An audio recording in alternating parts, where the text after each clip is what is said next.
Movie के start में हमें डॉक्टर सुजैन को दिखाया जाता है जो एक फार्मास्यूटिकल इंडस्ट्रीज़ के लिए काम किया करती थी और वो इसको ख़त्म करने के लिए एक रिसर्च पर काम कर रही थी। कंपनी के ऑनर उसको ये रिसर्च ख़त्म करने के लिए कहते हैं क्योंकि उनके बहुत ज़्यादा पैसे खर्च हो गए थे और कोई भी रिज़ल्ट उनके हाथ में नहीं आया था।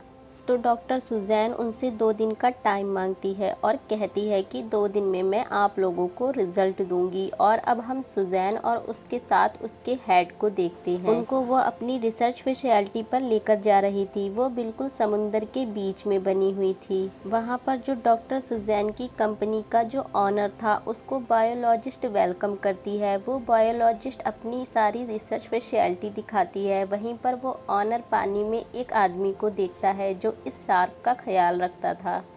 इसका नाम कार्टल था। वो कार्टल को देखकर बहुत ज़्यादा इम्प्रेस होता है। बायोलॉजिस्ट उसको बताती है कि ये एक नॉर्मल शार्क है मगर जिन पर हम एक्सपेरिमेंट कर रहे हैं वो साइज़ में काफ़ी ज़्यादा बड़ी है और उनको अलग रखा गया है। वो बायोलॉजिस्ट ऑनर को आगे रिसर्च स्पेशलिटी दिखाती है। वो उसको बताती है इस रिसर्च स्पेशलिटी में 3 लेवल्स हैं। लेवल 1 पर ग्रुप मेंबर रहते हैं जबकि लेवल 2 पर लेबर शार्क हैं और लेवल 3 पर पूरी इनलॉग स्पेशलिटी बनाई गई है जहां पर हम इन शार्क को लेकर एक्सपेरिमेंट करते हैं।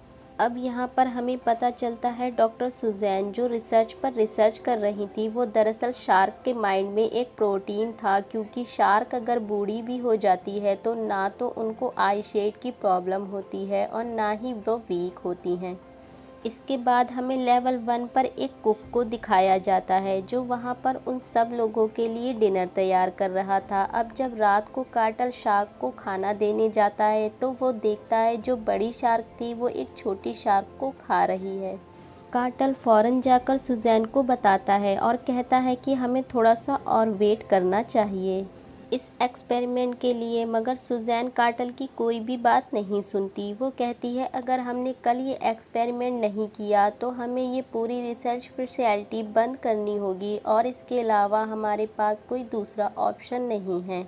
अब जो कंट्रोलर रूम की हेड थी वो ये देखती है कि आज मौसम ख़राब रहेगा और तूफ़ान आने के भी चांसेस हैं। शाम होते ही ये लोग लेवल 3 पर टेस्ट करने की तैयारी स्टार्ट करते हैं। कार्टर टनल से होता हुआ एक शार्क को लैब में ले आता है और वो शार्क बहुत बड़ी थी। डॉक्टर उस शार्क का स्कैन करते हैं। इसके बाद डॉक्टर सुजैन उस शार्क के माइंड से प्रोटीन निकाल लेती है। फिर वो ड्रॉप पेशेंट के माइग्रेन पर डालती है जिसके बाद कुछ ही सेकंड में वो प्रोटीन अल्जाइमर को ख़त्म कर देता है। इसका मतलब ये था कि उनकी रिसर्च कामयाब हो गई थी। वो अपने प्लान में सक्सेसफुल हो गए थे। वहाँ पर डॉक्टर शार्क्स को देख रही थी तभी वो शार्क्स होश में आ जाती है और डॉक्टर का हाथ खा जाती है। उस डॉक्टर के बाजू से बहुत ज़्यादा ब्लीडिंग हो रही थी। जब कार्टल ये देखता है तो वो गन निकाल कर शार्क को मारने जाता है मगर डॉक्टर सुजैन उस शार्क को छोड़ देती है। वहाँ पर जो दूसरी तरफ कंट्रोलर ऑपरेटर की हेड थी वो हेल्प मांगती है। एक हेलीकॉप्टर हेल्प के लिए आ जाता है। तूफान बहुत तेज़ था। वो हेलीकॉप्टर डॉक्टर के स्ट्रेचर को रस्सी से बांधकर ऊपर की ओर खींचता है और जो बाकी लोग थे वो बचकर वापस अंदर अपनी रिसर्च फैसिलिटी में आ जाते हैं। तभी जो हेलीकॉप्टर जो डॉक्टर को लेकर जा रहा था उसकी रस्सी में कोई प्रॉब्लम हो जाती है। वो रस्सी लूज़ हो जाती है जिससे वो डॉक्टर पानी में ही गिर जाता है। उस स्ट्रेचर को एक शार्क पकड़ लेती है और उसको अपनी तरफ खींचती है जिससे वो हेलीकॉप्टर अपनी कंट्रोल को खो देता है और डायरेक्ट जाकर कंट्रोल टावर से टकरा जाता है जिससे बहुत बड़ा ब्लास्ट होता है। उस ब्लास्ट में कंट्रोलर ऑपरेटर की जो हेड थी वो भी मर जाती है। ये ब्लास्ट इतना बड़ा था कि इसने हर लेवल को हिलाकर रख दिया था और उनके रखे हुए प्लेन और बोर्ड भी इस ब्लास्ट में तबाह हो गए थे। लैब में देखते हैं कि वो शार्क डॉक्टर के स्ट्रेचर को एक मिरर पर मार देती है। वो शीशा टूट जाता है। उस शीशे के टूटते ही इनके लैब में पानी आने लगता है मगर तभी ये लोग किसी न किसी तरह से बचकर वहाँ से निकल जाते हैं और इनका लैब पूरा का पूरा पानी में डूब चुका था। अब ये लोग लेवल 2 पर जाने की तैयारी कर रहे थे तभी ये देखते हैं कि एक स्टेयर्स में भी पानी आ चुका था और एलिवेटर भी काम नहीं कर रहा था। अब इनके पास ऊपर जाने का कोई और रास्ता नहीं था। दूसरी तरफ हम उसी कुक को देखते हैं जो लेवल 1 पर था और वो चेक करने जा रहा था कि आखिरकार ये सब क्या हो रहा है। तभी अचानक वहाँ पर पानी आ जाता है और लेवल 1 भी सारा का सारा डूब गया था और लेवल 1 में एक शार्क भी आ गई थी।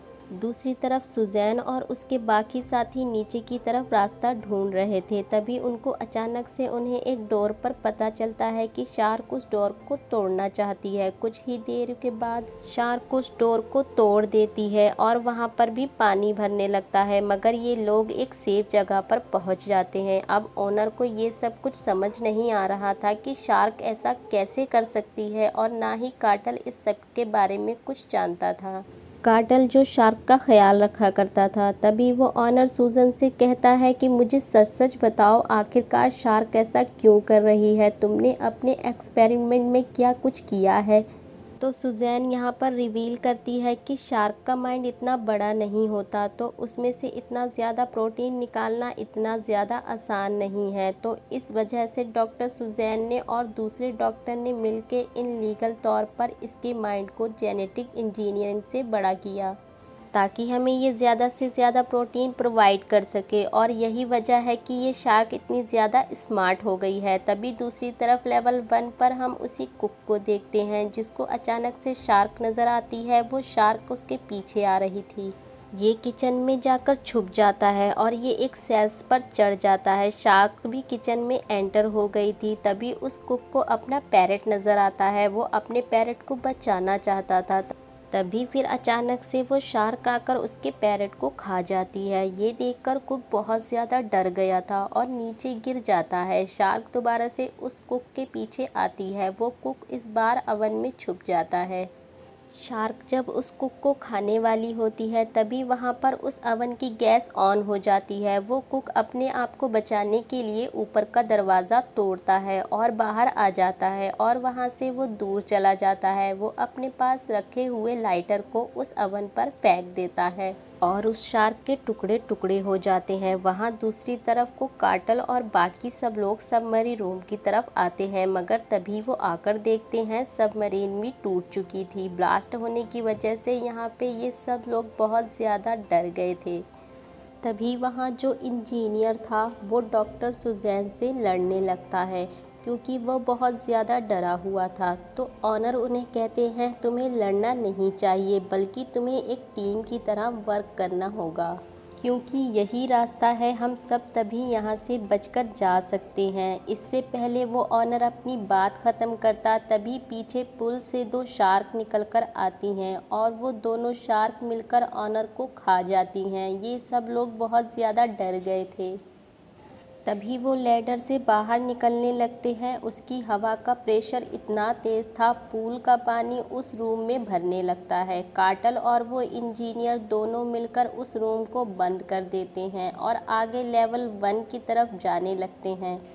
पर वहाँ पर भी शार्क आ जाती है और वो डोर तोड़ देती है और उनका पीछा करती है। कार्टल को एक आइडिया आता है। वो लेवल 2 का दरवाज़ा खोलने जाता है ताकि सारा पानी लेवल 2 के अंदर चला जाए और उन लोगों को ऊपर जाने का टाइम मिल जाए। अब ये लोग एक लैडर सीढ़ी के ज़रिए ऊपर चढ़ने लगते हैं। तभी वो सीढ़ी टूट जाती है और जो बायोलॉजिस्ट थी वो पानी में गिर जाती है। कार्टल उस बायोलॉजिस्ट की हेल्प करने की कोशिश करता है, मगर तब तक शार्क ने उसको पकड़ लिया था और खा गई थी। वो तीनों ये देखकर बहुत ज़्यादा दुखी हो गए थे। ये तीनों अब बीच में ही फंस गए थे क्योंकि लेवल 1 का डोर बहुत ऊंचा था और इनकी सीढ़ी भी टूट चुकी थी। तभी वहाँ पर वो कुक आ जाता है। वो इन तीनों को वहाँ से निकाल लेता है। इसके बाद कार्टल सबको बताता है कि हम सरफेस से 60 फीट नीचे अगर हम एमरजेंसी पंप को ऑन कर दें तो स्टेयर्स का जो पानी है वो वापस चला जाएगा। कार्टल अपने साथ इंजीनियर को लेकर पंप ऑन करने जाता है। वो इंजीनियर पंप ऑन कर देता है, मगर जैसे ही वो पंप ऑन करता है एक शार्क आकर उसको खा जाती है। उसके वो 2 टुकड़े कर देती है। काटल वहाँ पर बहुत ज़्यादा डर गया था। अब इससे पहले काटल दूसरे रास्ते से वापस जाता, वो एक दरवाज़ा और खोलता है और उस दरवाजे से बाहर आ जाता है। वहीं पर हम डॉक्टर सुज़ैन को देखते हैं जो कुक से कह रही थी कि मुझे अपना डाटा लेने अपने रूम में जाना है। सुज़ैन देखती है वो जगह डूब चुकी थी और वो उस जगह से अपने रूम में आती है जहाँ पर उसको डाटा मिल जाता है, मगर तभी एक शार्क उसकी तरफ बढ़ रही थी। सुज़ैन उस शार्क से बचने के लिए एक शेल्फ पर चढ़ जाती है, मगर इन सब चक्करों में सुज़ैन का डाटा पानी में ही गिर गया था। शार्क डॉक्टर सुज़ैन पर हमला करने ही वाली थी, मगर तभी वो वहाँ से एक इलेक्ट्रिक वायर को निकालती है और उस शार्क के मुँह में डाल देती है, जिससे शार्क को एक ज़बरदस्त इलेक्ट्रिक शॉक लगता है और वो मर जाती है। मगर उस शार्क की वजह से सुज़ैन का सारा डाटा जल जाता है। इसके बाद हम काटल को देखते हैं जो दूसरे रास्ते से लेवल 1 तक पहुंच गया था और वो कुक उसको अकेला देखकर समझ गया था कि बेचारा इंजीनियर भी मारा गया था। इसके बाद ये कुक के साथ चैम्बर में जाते हैं तो वो वहाँ पे एक सरफेस को ऑन कर देते हैं, जिससे उसका प्रेशर ऊपर की तरफ जाता है और शार्क उससे डिस्ट्रैक्ट हो जाती है। ये लोग भी ऊपर की तरफ आ गए थे, मगर जैसे ही ये लोग ऊपर की तरफ आते हैं तो शार्क उस कुक का पाँव पकड़ लेती है, मगर वो कुक हार नहीं मानता। वो शार्क की आंखों में अपने लॉकेट से अटैक करता है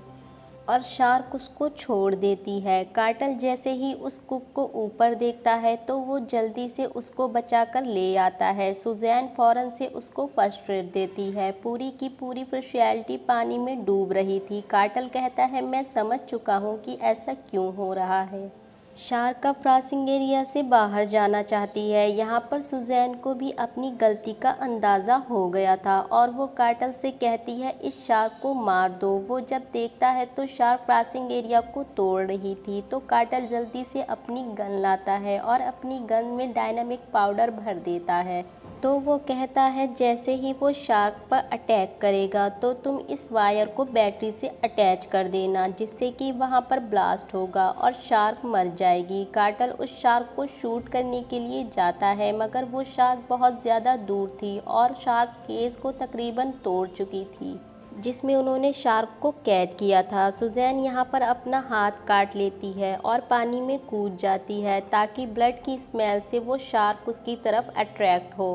शार्क भी अब सुज़ैन की तरफ बढ़ रही थी। काटल सुज़ैन को बचाने के लिए भागता है। सुज़ैन किनारे पर आकर स्टेयर्स को पकड़ने लगती है, मगर जैसे ही वो स्टेयर्स को पकड़ती है वो टूट जाती है, जिस वजह से सुज़ैन पानी में गिर जाती है और वो शार्क सुज़ैन को भी पकड़कर खा गई थी।